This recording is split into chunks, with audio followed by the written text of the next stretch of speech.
In a world obsessed with rankings, two men dare to chisel greatness out of metaphorical granite, one wildly subjective opinion at a time.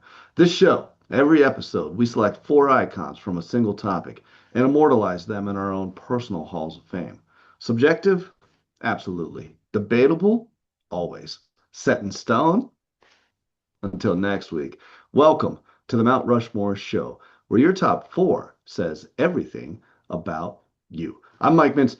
He's Joe Mintz. Joe, you said it's a snow day down there in Maryland. I can assure you it is very much a snow weekend up here in Montana. We just got nailed probably over a foot, I would say, easily. So, Yeah, it's kind of what I expect out there, Mike. Honestly, if it snows anywhere on planet Earth, double it for Montana at the same time. that's You're kind of fair. known That's for fair. But That's you're fair. wearing your warm weather city fleece in Miami to embrace the darkness of snow and think about sunnier days. Who's on a hot streak right now? Four in a row, man. Yeah, I'll take it. And who would have known? I think we've won four in a row, and we started like 1-6, and we're now or 2-6 or whatever. And now we're 6-7. So, man, it's a pretty good it's a pretty good run. Got to be happy with that. Speaking of pretty good runs, you were at the game last night. Get to watch Navy win, huh? So Yeah, we're both kind of representing our teams here, right? I have an affinity for Miami because I picked them on my hot take playoff team, which looked foolish to start the year. But now, we'll see how the season plays out. I don't know. I picked the Chiefs out, the Dolphins in. So I'm rooting for you guys. But bigger news is yes, Navy won yesterday, brought home the historic Commander in Chief trophy, and Army had a good year too. Navy had a historic year, but Army's a bowl team, so it wasn't an easy game. It was a nail biter, man. Locked up till the very end. Capped a 10-win season for Navy. And now they're heading into the Liberty Bowl against Cincinnati with a chance at 11 wins. They have not won 11 games in my entire lifetime. Keep in mind, I'm an Annapolis native, Mike. I grew up around the academy. The energy around it, it feels like your local sports team, like your Friday Night Lights. I don't want to say disrespectful high school team, but they're not Alabama, you know. So when they're winning that many games at Division One level, and they're even ranked top 25 on a national scale, it's a big deal in this neck of the woods.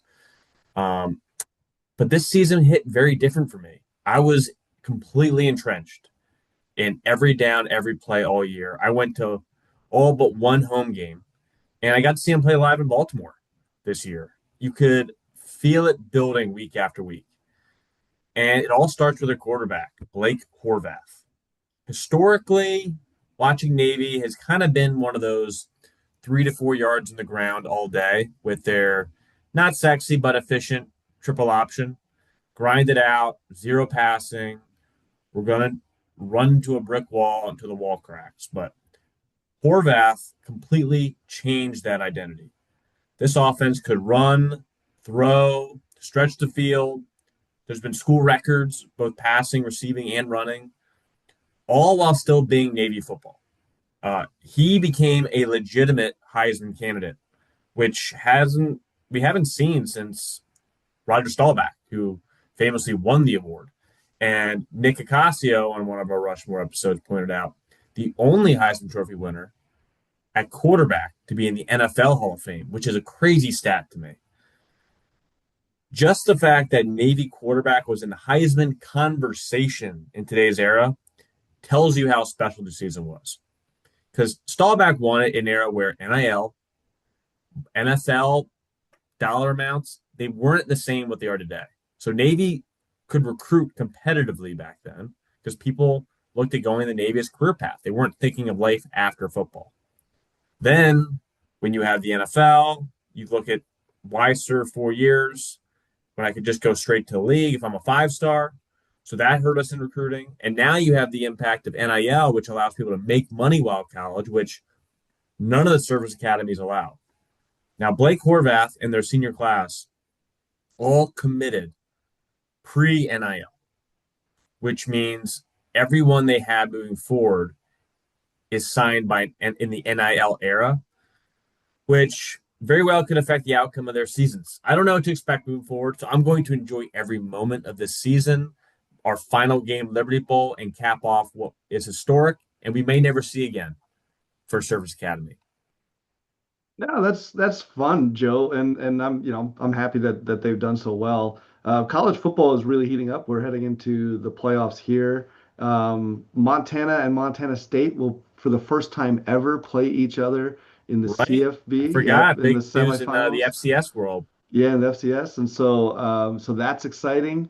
And either way, Montana wins, so that's a good one. Last night, You have a fandom to one side or the other, or is it 50-50 for you? Is this an Auburn Alabama type so rivalry? So you almost have to in Montana. You can't sit on the sidelines because you're either a Cats or a Grizz fan, and people are pretty hardcore about it. Now, honestly, I don't care. We live closer to Bozeman, and so therefore, I guess I feel a little bit. I lean a little bit towards the Bobcats, I guess. But yeah, I guess so. Cats. I'll go with the Cats. Go Cats. So Are you thinking about going to the game? I don't know. Do you even know where it is? I don't even know I'm where it is. assuming it'd be in Montana. No? Oh, well, that's probably yeah. I'm sure you. Do they play Oh, neutral field at that level? I yes. don't No, mean to you're. disrespect the FCS, but let's be No, you're honest. right. It is in Montana. I think it's in Missoula. What's funny is I just talked to a buddy of mine last night, and they said they talked to the mayor of Missoula, who said they could not get tickets. So no, I'm not gonna go to Wow. the game. Yeah. So Big not deal in even Montana. That's the hot ticket, man.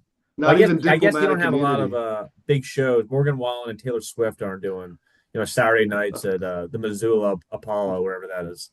No, we get 90s bands on Wednesday nights up here. So But this is a huge episode because last night college football gave us one of the tightest, most debated Heisman Trophy races we've seen in many years. And in the end, it was Indiana's quarterback, Fernando Mendoza, bringing home the hardware. He edged out what felt like a dead heat between him and Diego Pavia, who Pavia was electric and outspoken all year. And I thought Jeremiah Love, the running back in Notre Dame, did not get enough love this season. He quietly put together one of the most complete years in the country. But it was no runaway, no consensus, just kind of chaos. It was very close, which honestly felt very on brand for college football. And which brings us to the Heisman itself.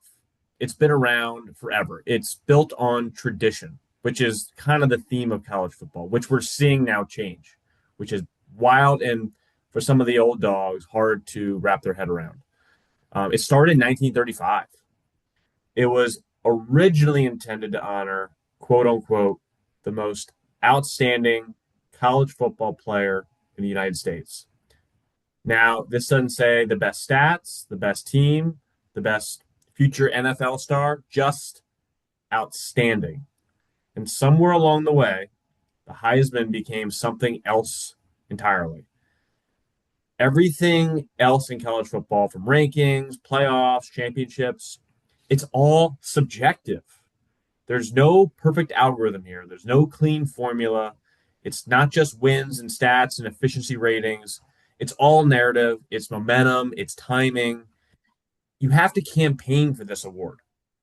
You need your Heisman moment, that primetime game, that highlight run, the viral clip. And the voting pool is insanely massive. We're talking thousands of voters, super loose criteria for who can vote, and different definitions of value.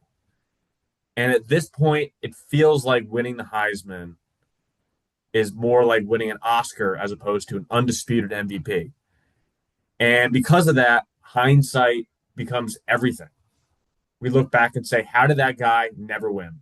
Or how did this guy win and then disappear? Which brings us to what we're going to talk about today and what we'll title the Mount Rushmore of Heisman. Well, what do we want to title this, Mike? ooh, that's a good one. Heisman. The Mount Rushmore Heisman Trophy Show? That's I like that. The Mount Rushmore Heisman Trophy show because we'll get into how our picks are different here, Joe. Yes. So Mike is doing his Mount Rushmore of the greatest players to never bring home the Heisman Trophy. I'm doing the Mount Rushmore of Heisman winners who flamed out at the next level. But before we get into the picks, Mike, what's your criteria for yours?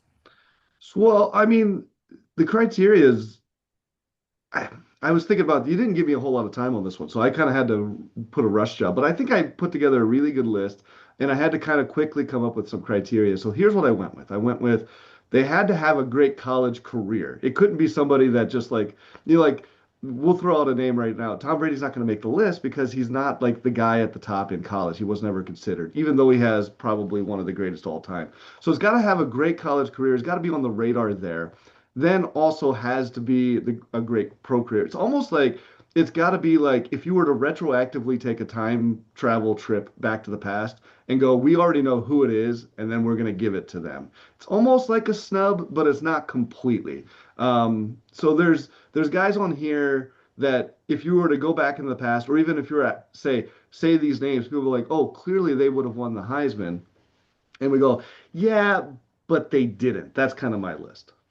I guess like any Heisman Trophy, this Mount Rushmore topic for both of us is incredibly subjective because you're like, okay, it's not black and white as NFL and total career, but you're balancing great college with some NFL, but no NFL. So like Vince Young, I'm not sure where he stacks because didn't win the Heisman and not a great NFL career, but very much a hindsight could have been a Heisman Trophy winner, right? So I it's a think interesting award. I think we're in the same boat that the Heisman people that are picking the winners are in, and where we're Yes. just completely subjective. This is a great show to do this on. But man, I think you're gonna have some fun ones, Joe. What is your criteria? Because the bust seems like sometimes a blast to pick. Right. So these are Heisman winners we had legitimate NFL expectations for. So I'll start there. Guys drafted high, marketed as franchise players, and it just didn't translate. So this excludes college greats like Troy Smith, where we kind of knew the ceiling, or Sam White, who was the only Heisman winner to never even play an NFL snap. And I'm also excluding the painful, what could have been injury cases, like RG3 or RG Knee, who we referred to him as here in Washington, who we don't need to reopen too much of how that turned out. But without injury, showed all the things to have the game translate. So these are guys who got the chance and it didn't work. So, Mike, you want to start with yours? Get into it? Yeah, I think we should. And my Heisman should have won. And my number one here is my. I think this is my weakest one. I guess I'll let you decide, but I'm going to put my weakest one up first, and that's Peyton Manning. Manning arguably should have won the Heisman. And looking back on it in retrospect, it's hard to believe he didn't. We'll get into a little bit of the whys here in a minute. But obviously, look, I mean, first ballot Hall of Famer. Enough said, right? For pro football, he was a college football, you know, first overall pick in the draft. I mean, he was the guy. He's the guy that everybody was looking at, saying he was going to be this great player. Everybody kind of knew, Joe. I remember the time period. I was watching college football at the time, and even pro football, and we all just were like he's it, man. He's got it all. He had the pedigree, he had the genetics, all of that kind of stuff.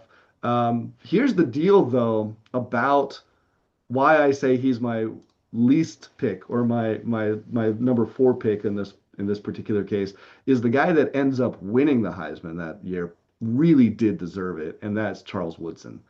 Charles Woodson's going to beat out Peyton Manning, and he's going to be a first ballot Hall of Famer. You had two amazing players up for one award, but man, it's hard not to go back in the time machine and say, give it to Peyton, with his I mean, records that are just incredible. Woodson had a great career too, but Manning had an exceptional NFL career and college. It's that's why I said, man, this one was a tough one. This is my least one. That I think is everyone's most obvious is Peyton Manning. And what I would say is the most competitive Heisman race of all time. You had not only Peyton Manning and Charles Woodson, but let's not forget Randy Moss, Oh, that's who right. shattered every single record at Marsh University. And you also had uh, Ryan Leaf, the infamous That's right. Ryan Leaf. And it was a coin flip between all four. It was the campaigning of all campaigning. And it's controversial for Peyton Manning for a few reasons. One, he returned back to Tennessee. He could have been the number one overall pick the season before, but he said, I want my hardware. He wanted a national Mhm. championship and a Heisman Trophy. And it felt like he was on pace to get both. And he did. And it felt like the Heisman was his. It was his to lose. He was on David Letterman, throwing footballs into hoops, right? Doing all the things, kissing hands. No, shaking hands, kissing babies. Don't I switch almost them. said shaking babies, kissing hands, which you can do too.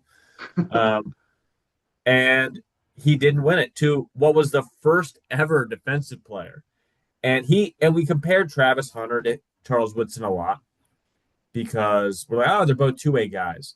Charles Woodson was not a two-way guy. Let's not get it twisted. Just because you return a couple kicks and you play wide out for a baker's dozen snaps throughout the whole year doesn't make you a dual threat.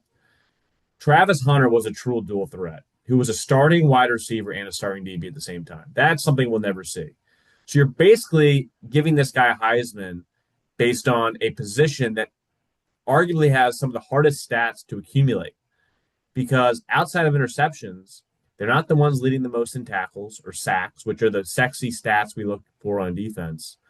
So most the great defensive backs are so good that quarterbacks avoid them. So they don't even have stats to run away with. So it was an interesting, and in hindsight, I probably would give it to Peyton Manning. I both had incredible NFL careers, including Randy Moss, who you could have given it to as well. I think the only reason he didn't get it was because the size of the school, which goes into the subjective nature of college football, right? If it's just a statistical award, it's Randy Moss's alone. But now you go into the weighing of strength of schedule versus likability versus statistics. There's all these other elements. Yeah, it's almost like playing like a fantasy role-playing game or something where you're trying to figure out all your stats. I agree though. Well, obviously, I picked Peyton Manning on here. You know, it's an interesting point about picking a defensive player, first defensive player ever to win it. And you roll that dice.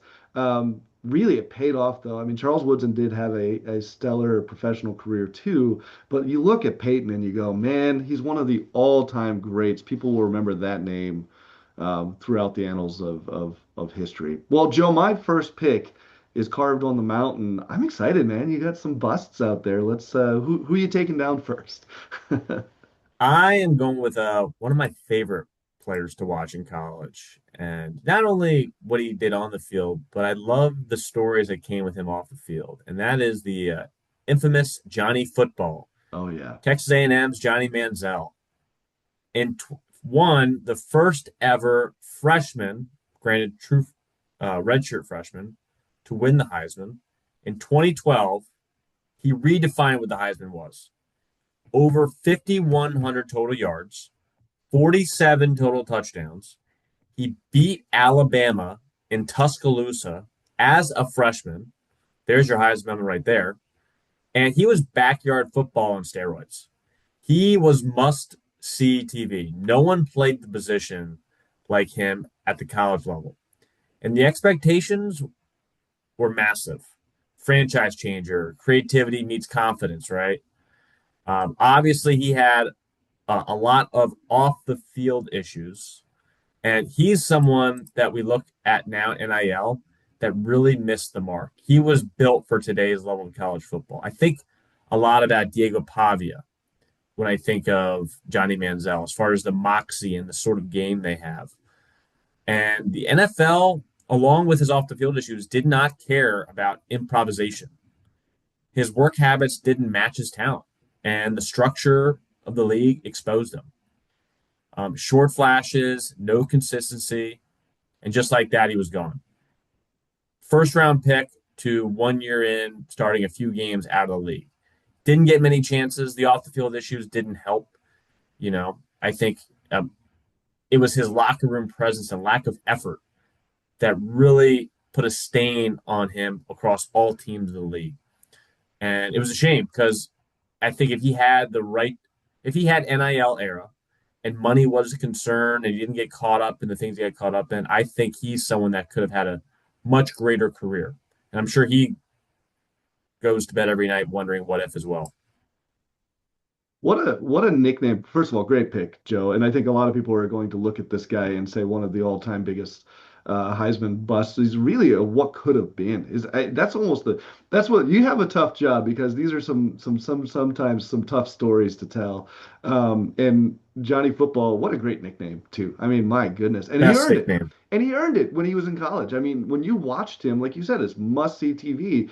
People were turning into games that meant nothing to watch this guy, Johnny Manziel, play the game. And he just was crazy. He did things that were unconventional at every level of the game, but somehow the gods were with him while he played college football. And he just did incredible things week in, week out. I actually thought watching him, there's some names that are probably on your list that I was like, I probably had some question marks about. I thought Johnny Manziel was going to pan out. I really did. I thought he was going to get it all together. And I don't know if I thought he was going to be a Hall of Famer, but I thought he could have been a starting quarterback for 10, 15 seasons for the NFL easy. And it's a sad story, man, to some degree. Yeah, he's one of several. It's a hard league, man. People get exposed, and he was just one of many. Just happened to, but he'll always have the Heisman Trophy. It's always going to be invited back to New York. He'll always have that. Yeah, hold on to your wins, I guess. Well, I'm gonna move on to my number two, Joe. And while Peyton Manning, I said, was my weakest candidate on here, all of these other three, and Peyton Manning deserves it too, but this one's particular. This is Larry Fitzgerald. Hmm. And Pittsburgh. Fitzgerald, yeah, Fitz for Pitts, right? And he was great. I loved watching him play college football and one of the all-time great college football wide receivers. And sometimes some of those guys don't really translate well to the NFL. You think of like the Crabtrees and stuff where you go, wow, they were amazing in college and just didn't torch up the league. But Fitzgerald did. I mean, he was absolutely decorated NFL career after college. While he was in college, 1,600 yards, 22 touchdowns in one season. Caught a touchdown in every game but one. Goes on to a decorated NFL career, one of the greatest wide receivers. So what happened? Well, he's going to be essentially snubbed. He's going to lose to Oklahoma quarterback Jason White, right? And Fitzgerald, probably considered one of the greatest football players, college football players in the year, ends up on the cover of NCAA football the next year, 2005. And so there you go. I mean, what happened though? I mean, other than losing to a quarterback, which has become the standard anymore, you could make the argument that Pittsburgh wasn't the team that Oklahoma was. Oklahoma was headed towards that national championship game. They lose, while Pittsburgh's sitting at 8-5. Jason White is the leader of a destined number one team. Larry Fitzgerald is the only player arguably on the Pittsburgh team. And so it's tough, right? How do you weigh these things? Is it about the team to some degree? Is it about the player? Should Randy Moss have had more weight considering he was the only guy? I'd say Larry Fitzgerald's in that same boat. So it's a tough one, but I think retrospectively anybody going back would give it to Fitz. So Love this pick. Speaking of quarterbacks that won the Heisman didn't pan out, Jason White, who I mentioned earlier, who never even played a snap in the NFL. So all he has is the Heisman Trophy. Whereas he can, yeah. Larry Fitzgerald has a little bit more to look back on in his career. So I don't feel bad for the outcome, but I understand the snub, right? He is one of my favorite athletes to watch because he's not the traditional quote unquote diva receiver we're used to seeing with those sort of numbers.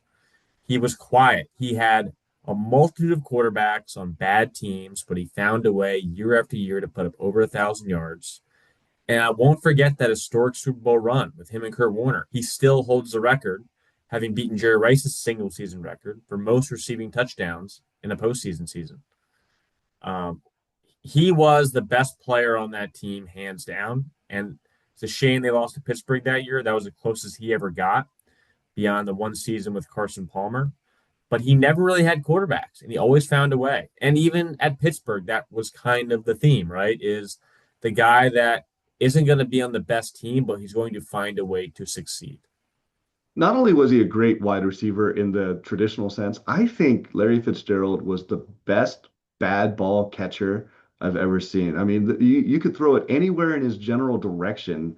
You didn't have to be a great quarterback because you had Larry Fitzgerald, and so that was it was a simple trick that these that any bad quarter, and of course he did have great quarterbacks eventually, but But yeah, you could throw him the ball and it could be anywhere near him, and he's gonna haul that thing in like a vacuum cleaner. It's pretty awesome. So, Yeah, love the pick, and brings me back to my video game nostalgia days with him on the cover. I remember that episode. I remember that game. all right, Joe, you got your number two bust. Let's hear it. Yes, I'm going with Houston's Andre Ware, Oh, who won the Heisman back in 1989. And his numbers still look fake.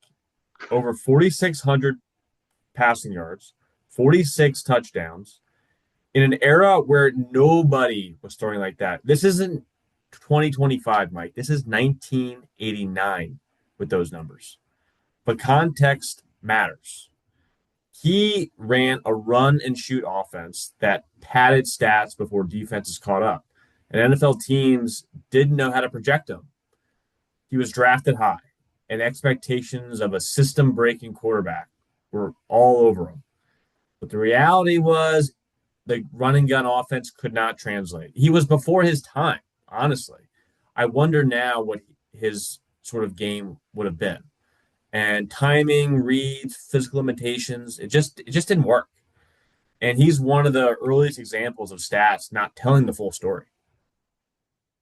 yeah, this is a great pick, and you wonder about some of these guys, Joe, like a Timmy Chang for Hawaii back in the day, throwing for like 5,000 yards, and you look at Cole his Brennan. time, yeah, Cole Brennan, and you look at some of these guys and you go, these are gaudy stats, and if you're an NFL draft, if you're looking for drafting a guy, you're looking at those numbers going, oh man, there could be something nice there. But obviously, the college game is different, and some of these systems don't translate well. We've seen that with option quarterbacks in the past, where they go, "Oh, we want more of a pro system quarterback." Andre Ware, he did stick around the NFL though for quite a bit. I remember him as a backup, I guess, for a few years. So it's not a Jason White where he probably played at least some snaps here and there. But what an interesting pick, Joe, because you're talking about a time period where you're going, oh, we don't really have the ability of the internet and to look at every piece of film, and you're kind of basing it off of some raw numbers for sure. Then you get the guy and you're like, well, that's not what we thought we had there. Yeah, and it changed how we scout quarterbacks because now we've seen other quarterbacks come from that style offense, and we think of Andre Ware. You mentioned Hawaii, Colt Brennan, Texas Tech's Graham Harrell, even Houston's Case Keenum, guys that had ungaudy numbers. Never won a Heisman, never were drafted There, high, if there you go. drafted at all, because they thought of Andre Ware. They're like, this is a different game in college. This is not the same. We look at mechanics, right? Is how they read defenses and their pocket presence and how they make decisions. There's so much other side elements to scouting a quarterback now that we took a swing on and just didn't know in 1989. Yeah, awesome, awesome pick. I got a deeper pick in mine, but I'm going to stay more recent with my next. This is kind of a snub one. This is Adrian Peterson. Oh, yes. Love this pick. AP or AD, depending on how you look at it, all day or Adrian Peterson. One true freshman, Joe, as a true freshman at Oklahoma, didn't even start the first two games of the season, comes in for mop-up duty, and he's going to rush for 1,900 yards. Probably would have had 2,000 if he would have played or started all of those games. Went on to have an exceptional pro career, including a 2,000-yard season following ACL reconstruction, which is a legendary feat. Fifth all time in rushing yards, fourth in rushing touchdowns, NFL rushing record for the most yards in a single game, 15 seasons playing. But what's the deal? What's with the snub? What happened here? Well, another quarterback happened, and this one was USC's Matt Leinart. That's who's going to end up winning the trophy over Adrian Peterson. Now, Leinart had a stellar season, so did USC, but here's the real snub, Joe, and you kind of touched on it with Johnny Manziel, is the fact that Peterson was a freshman, and at the time, he would have been the first freshman to ever win it. And of course, that was kind of the guard had not changed yet. So overwhelming reason is because of the stigma against voting for true freshmen. And of course, the heck of a season for Leinart and everything. And Leinart, he'll go on to have a pro career. He'll play in the pros, but not have the kind of year that Adrian Peterson or the kind of career that Adrian Peterson's going to have. Great pick. And you're right. This comes down to a stigma. It kind of reminds me of like baseball Hall of Fame voters, right? Like they have certain old boys club rules. Like there's no such thing as a first ballot Hall of Famer. If you do certain things, you can't get in. And being a freshman was a stigma that was hard to get over for the Heisman community. That, and along with winning too, which they gave to Archie Griffin, but I don't think they'll ever do again, regardless of seasons. I think Tim Tebow is a great example of that. But Adrian Peterson was the greatest running back of my era of NFL football. And I don't think with today's game and how it's changed with passing, we'll ever see someone like that again. The closest we'll get is Saquon, Jonathan Taylor's, but they come and go. It's a season here, a season there. It's not consistent year after year running for what felt like 14, 1,500 yards in Minnesota in a long career. This might be a hot take, but I think Derrick Henry, maybe Saquon Barkley are going to be the last 10,000-yard rushers we ever see. Well, I mean that's because the league has changed, right? I mean, it's Exactly. like, yeah, the league has changed around it. The idea of a feature back or a workhorse has gone. But I will say about Adrian Peterson, and I like how you bring up the fact that even the guys that are these feature backs today, they don't seem the same. And Peterson could bust out 60, 70, 80-yard runs on the regular. It wasn't like he had one a season. He was doing that with great regular occurrence, and you don't really see a lot of that anymore. You still see the 20, 30, 40 yards. Sometimes you'll see a guy bust out a big run, but Peterson and some of these guys like Barry Sanders from the 80s and 90s were doing it with regularity that was just it's kind of a thing of the past. I agree. And this translates really well to my third pick because you brought his name up and he was a winner in this ceremony. That is Matt Leinart from Nice. USC. He was college royalty. Heisman winner in 2004, national champion, USC dynasty quarterback, surrounded by NFL talent, but still clearly the guy. And the expectation was simple for him: safe, polished, franchise quarterback. He returned again to USC to try and win back to back Heisman's national championships, being close runner up to his teammate Reggie Bush, and then losing a historic national championship game in the Rose Bowl to Vince Young, which you could argue was kind of a Heisman snub if you're just looking at college accolades. Because if you talk about Heisman moment, I think Vince Young owns the apex of that. And what happened in the NFL? Honestly, injuries. I remember him going to Arizona. I remember him starting over Kurt Warner, who what people appeared was a flamed out backup at that point in his career, right? Just to, hey, be a clipboard guy, help mentor this young first round franchise quarterback. I was in Baltimore at the Ravens game when Arizona came to play there, maybe week 7, week 8, when they benched Matt Leinart for Kurt Warner and never looked back. And Kurt Warner went on to go on a historic run that season and the following 3 to 5 years. And they moved on from Matt Leinart because of that. And he bounced around the league as a backup. And he had another opportunity in Houston when Matt Schaub went down on a playoff team late in the year. So we're thinking, all right, finally, let's see Leinart 5, 6 years later, having been in the league, hopefully humbled, what he looks like on a playoff team, right? First game, injured, ACL tear, out for the year. And he never sees the field again. He bounced around a couple teams, a backup, but at that point, it was too late. Teams had an opinion on him based on a limited tape in Arizona and the injury he had in Houston. And the perception was he's a backup until proven otherwise. And he just never had the opportunity to prove otherwise after that. I'm a big fan of Matt Leinart from a media perspective. I think he's great on Big Noon Kickoff. I actually listened to him and Jerry Ferrara, aka Turtle from Entourage, who have a podcast as well. And I think they're great. And Matt Leiner's talked a lot about his career on there and how early when you're drafted, it's all about the right situation because you're developing, right? And being in the right place at the right time. He talks about not getting along with Ken Wisenhunt, the head coach at the time, not giving a big bandwidth. And then once they determined Kurt Warner was the guy, the development stopped.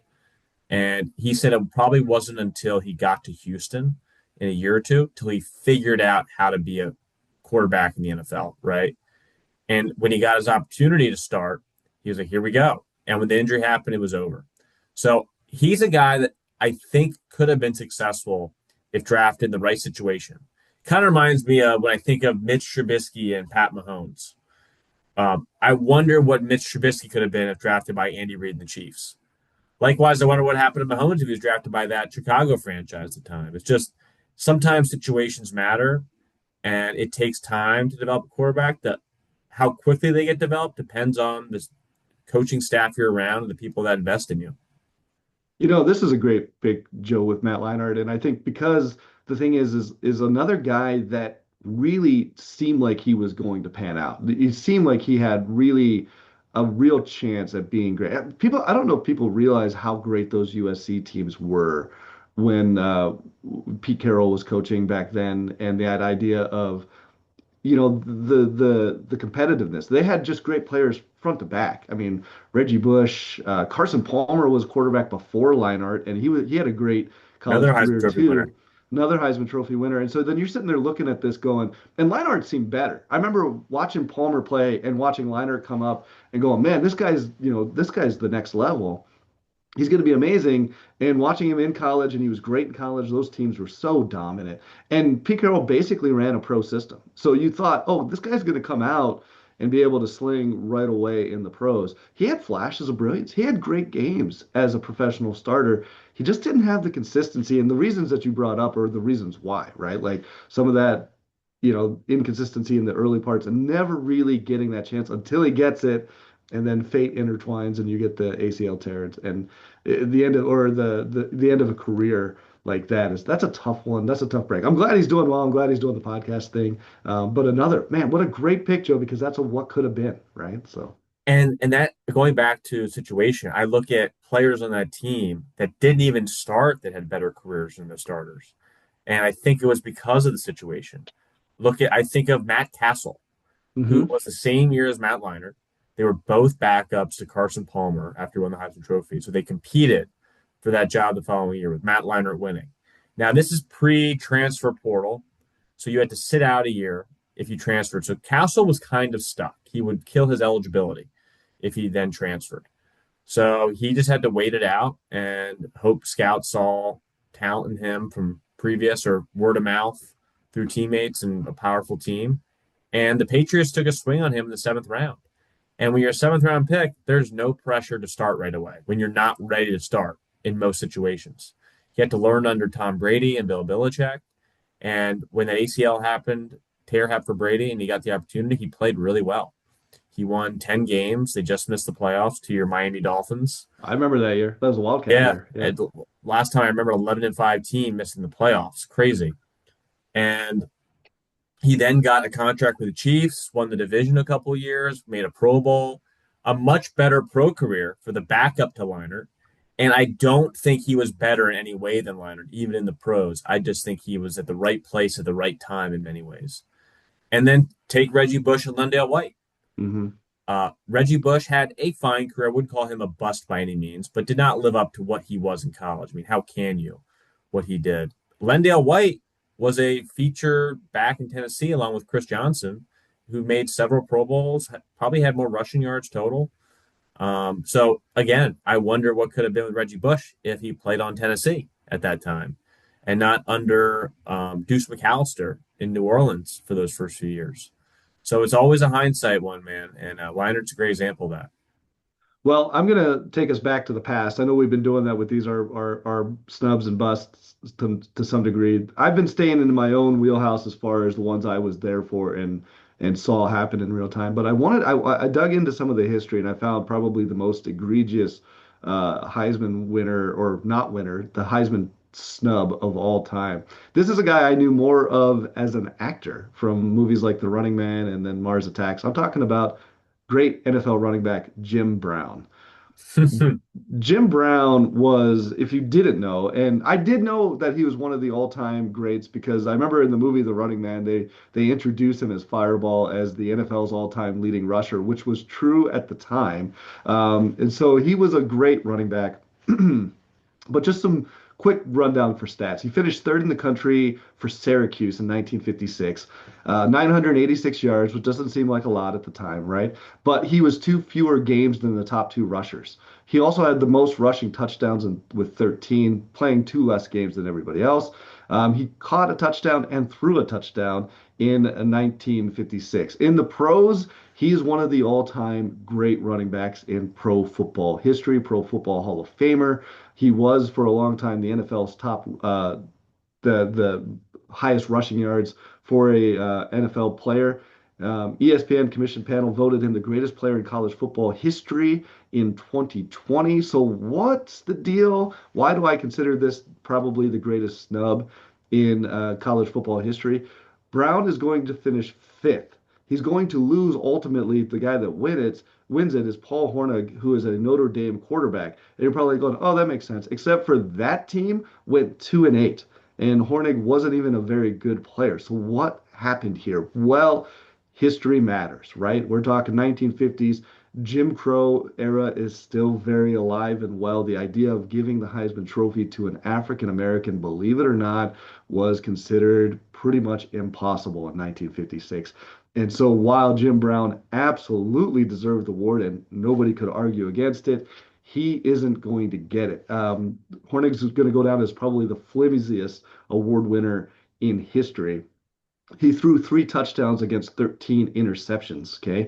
But he was white, and he also played for Notre Dame, who at the time had a lot of prestige. Obviously, if we're going back and we're looking at the past, we're giving this Heisman Trophy to Jim Brown. And you know what's interesting, Joe, as I wrap up my picks here, is a lot of these guys got snubbed for some pretty specific reasons, right? They were either too young as a freshman, the racial bias here. There was another great player or multiple great players in the picks, but this one feels particularly rough looking back on it from a 2025 perspective.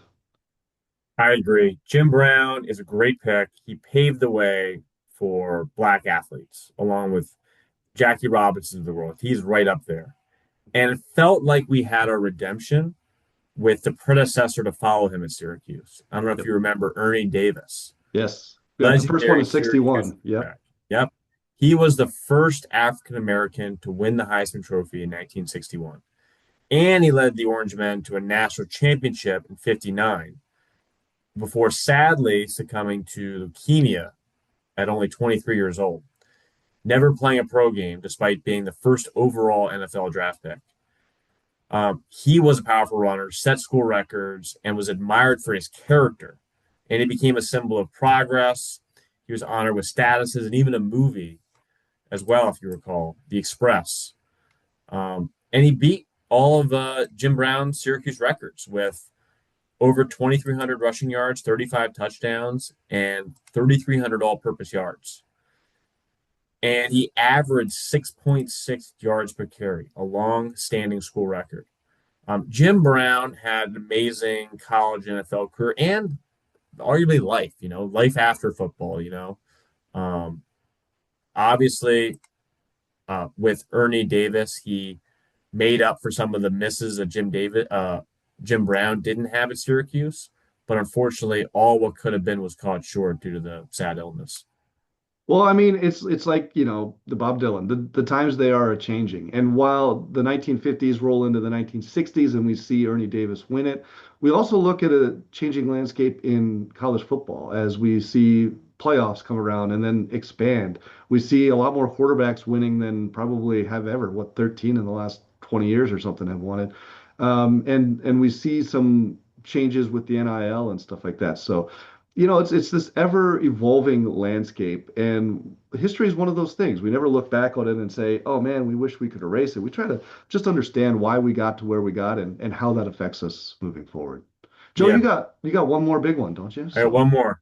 And this is my favorite pick of them. And that is Florida's Tim Tebow. oh, perfect. I love it, man. Save the best for last. So, That's for last. I'm going to slow this one down because Tim Tebow is the most complicated name on this list. This isn't about disrespect. This isn't about saying he wasn't great. This is about expectations and the gap between college dominance and NFL reality. Because the college level, Tim Tebow wasn't just good. He was transformational at Florida. In 2007, Tebow did something no one had done before.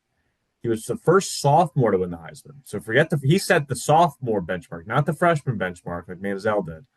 So 4,100 total yards, 55 total touchdowns, including 32 passing and 23 rushing. He was quarterbacking an Urban Meyer offense that blended spread concepts with power football, old school college football. But stats don't fully explain Tim Tebow. He was the short yardage back, the goal line back, the emotional leader, and the face of the sport. Florida didn't just run plays, they ran through Tim Tebow.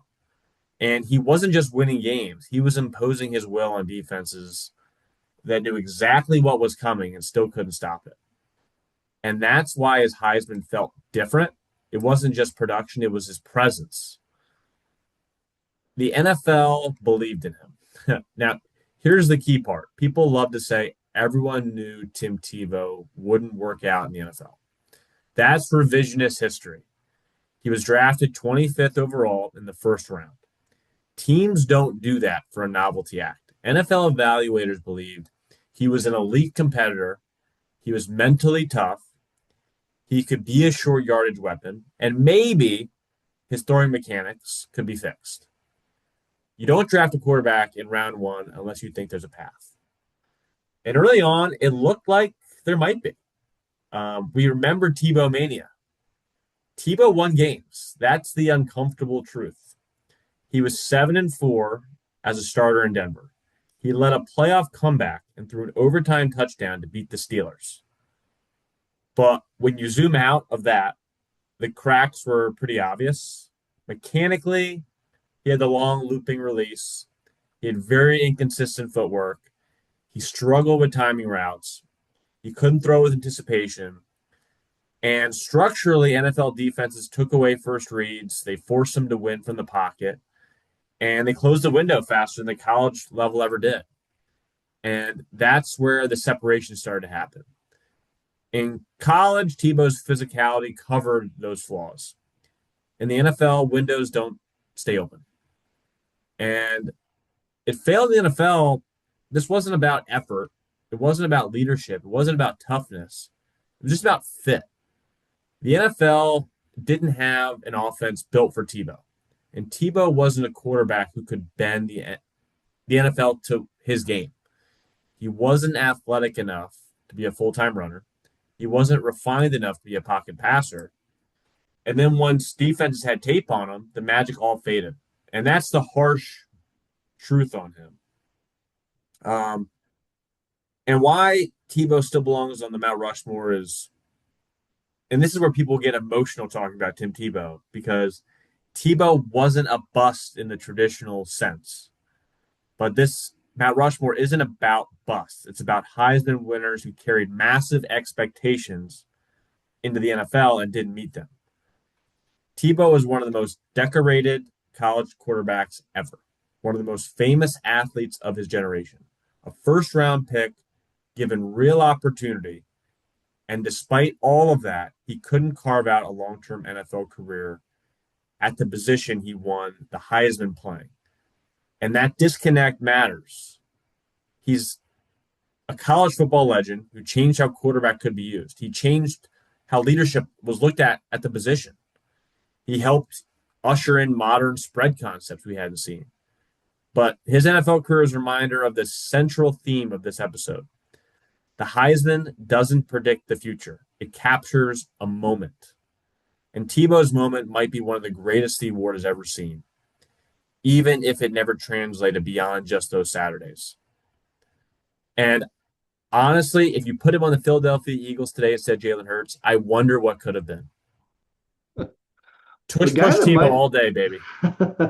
guy that might have, yeah, Joe, perfect pick. I was gonna be remiss if this guy didn't fit on your list because honestly, like there was no question he was going to win the Heisman. He had just an absolutely dominant performance, and not just gaudy numbers like an Andre Ware or a Colt Brennan, but like legitimate danger when that guy was on the field for Florida. I mean, he was so good. One man could make this difference. Everybody knew watching that Tebow was the greatest college football player of his era. And that really kind of created that question, right? What's going to happen when the greatest college football player meets the NFL? And what is the game difference when we talk about these things? And we saw it. We saw it in play out. It's not like he had a bad career or a terrible or a complete bust. He just didn't turn out to be the same Tim Tebow that he was in college. But I don't think people really understand just looking at the stats about how much of an impact Tim Tebow had on the game of college football. And I'll give you an example. When he played, first of all, that Urban Meyer team was built for speed. Speed kills. And those guys had some of the fastest wide receivers. Percy Harvin, some of these guys that were just incredible athletes. And Tebow lit up the scoreboard with these guys. But one of the things that I'll never forget was how he changed the game in the fact that for Tim Tebow to do a play action pass, he just had to step forward because he was one of their primary running backs. And the minute that he stepped forward out of the shotgun, the entire defense had to come up to spy him, and that would open up the back of the field. That's how much impact one guy. You don't have to fake a handoff, right? You don't have to have a running back even back there. You just have to step forward, and all of a sudden you have changed the entire dynamics of the defense. And that's the kind of level of effect that Tim Tebow had on college. And I'll never forget 55 touchdowns. The dude was incredible, and he was scoring them from all over. He was throwing them, he was running them. It seemed like he could do it all. And I'm not going to lie. I thought he was going to translate in some respects to the NFL. I didn't know if he was going to be a great quarterback, but I thought he had too much talent in too many different areas for him not to carve out some sort of spot. And he comes out and the Denver games you talked about, where he's only thrown 4 or 5 passes, but they're winning games. The playoff game, and then you wonder, well, maybe he's going to get it together, and he just never did. He never really panned out to be the great thing that he was in college, and that's what separates these two, right? While it's the same game, Joe, it's not the same game. You're right. And it brings me to back to Fernando Mendoza and Diego Pavia as we talk about this and wrap up our list here. Mendoza, having just won the Heisman Trophy, has a chance at the Holy Trinity, the Heisman, the national championship, and first overall pick. So expectations galore, right? History tells us how hard the road really is. And then there's Diego Pavia, the runner up, the chip on his shoulder, already counted out at the next level. We've seen this movie before. Sometimes the snub becomes a story we talk about 10 years later. But before we wrap up here, Mike, I want to talk about the national championship. Yeah, Who you picking? man, it's such an interesting thing because it. We got a ton of teams now. It's not your 4 teams or anything like that. Now you're looking at 12 teams, and you have teams from all over. You got some of the big powerhouses, but then you also have teams like James Madison and Texas Tech, and man, and it makes you feel like this could go anywhere, right? And so I guess if I'm having to I'm jumping around because I'm trying not to make my pick here. Yeah, I guess Filibustering gonna here, Mike. I'm going with Georgia. Okay. Yeah, I think late how you finish means more than anything, and I think they're turning it on right at the right point in time, and I think that that's going to carry them out. And this is a prediction, completely meaningless, but going with the I'm picking Bulldogs. an SEC winner, man. I mean, it's not a hot take by any It's not a means. hot take, but it's still, I mean, it's such a big group. All right, Joe, that's my pick. They're finishing strong, and I feel like that's momentum's going to carry them through. Okay. So, Well, we've seen the Big Ten win the last two, and what we appeared to be an SEC award over the last decade prior. So I think Ohio State, money would argue, even having lost the Big Ten championship, is the favorite going into this. With people still questioning Indiana based on even after 2 years of being in the playoff, can just because they're Indiana new do to the it block. though? Yeah, can Indiana be the new guy on the block and win it? I don't know. But I'm going with neither team. I'm going with Oregon. And this Ooh, isn't a good pull. gut feeling. This is more of a process pick because when you strip away the brand names, the preseason narratives, the helmet bias with Oregon, They check every box you actually need to win a national championship in modern college football. First, they're a balanced team. Oregon doesn't rely on one superhero. They don't need a Heisman moment every week. They don't need chaos. They just win games efficiently. That comes down to their coach, Dan Lanning. This offense can score fast when it needs to, but it also like sustains drives, controls tempo. It finishes when it gets in the red zone. And this matters a lot in playoff football when the possessions tighten up. And they're a disciplined team too. Again, credit to coaching, who I think Dan Lanning is one of the most underrated coaches in college football. He's due. They have low negative plays. They have super high completion percentage concepts. And they have a great run game that they've seen travel in bad weather and neutral sites. And that's how championships are won in the playoff, where they're on the road. Um, Defensively, this is the most underrated part of Oregon's case. This isn't the old Pac-12 soft defense stereotype. This is speed, length, versatility at all levels. Um, they don't just stop you, but they force you off the script. They have edge players you can contain and rush, linebackers who can run sideline to sideline. That is going to matter against elite quarterbacks like the Mendozas. They don't have to shut teams out at all. You just need to force two or three bad drives. Or Oregon has done that consistently all year. And again, I just love their coach, Dan Lanning. And I think it's just the timing. Again, this goes back to gut. And they're not chasing anything anymore. They're not the upstart. They're not the dark horse. They're not trying to prove they belong. They've been close enough to feel it and far enough away to stay hungry. So this feels like a program that's been building toward this moment. So that's my pick. Dude, that's a beautiful pick. And like you said, they're built for a long run. And I think that's what's going to be the difference maker possibly for these longer college football playoffs is we never really seen teams being able to play, having to play this many games for this long against this many great teams to finish it out. And they're really built well for that. Yeah, I wish we could be watching Navy in this thing. Who knows? In another dimension, if they had beaten North Texas, I think they would have taken that Tulane spot. Well, what's fun is like there's always with 12 teams, there's always next year, Joe. Anybody can get in here. We see it right now. I'm gonna Indiana, enjoy Houston, this year. I don't Addison. know So what's to come next. All we got is now.